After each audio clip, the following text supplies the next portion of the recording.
পাহাড় টিলায় সারি সারি চা বাগান, সবুজ কচিপাতায় ছেয়ে গেছে পুরো এলাকা।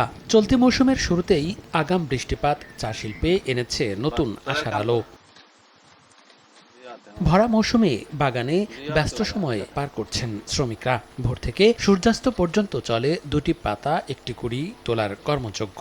তাদের মুখে স্বস্তির হাসি। কারখানাগুলোতেও পুরোদমে চলছে প্রক্রিয়াজাতকরণ। পাতির অবস্থা ভালোই আছে। আমরা এখন মোটামুটি 15 কেজি 20 কেজি পাচ্ছি। অনেকেই পাতি দেয় 20 কেজি 30 কেজি 40 কেজি 50 কেজি পর্যন্ত উঠছে। 50 কেজিও মানুষ হাত যদি ভালো দিকে তুলতে পারে তো 50 কেজিও তুলে পাতি এখন মোটামুটি এবারই ভালো পাতি। হাজিরা ভালো পাচ্ছে, হাজিরা থেকে ডাবল পেয়ে যাচ্ছে। আবহাওয়া অনুকূলে থাকলে এবছর রেকর্ড পরিমাণ চা উৎপাদনের সম্ভাবনা রয়েছে বলে জানায় টি অ্যাসোসিয়েশন।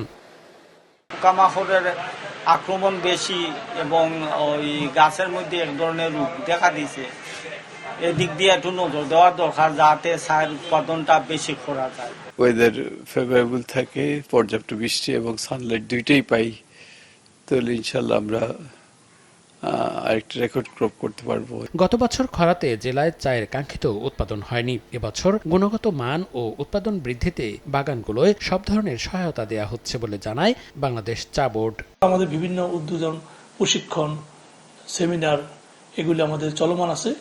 এর ফলে আশা করছি আমাদের সকলের সম্মিলিত প্রচেষ্টায় এবার আমরা আমাদের যে লক্ষ্যমাত্রা 104 মিলিয়ন কেজি আমরা এটা অর্জন করতে সক্ষম হব। বাংলাদেশ চা বোর্ডের তথ্য মতে চলতি বছর দেশে চা উৎপাদনের লক্ষ্যমাত্রা নির্ধারণ করা হয়েছে 10 কোটি 40 লাখ কেজি।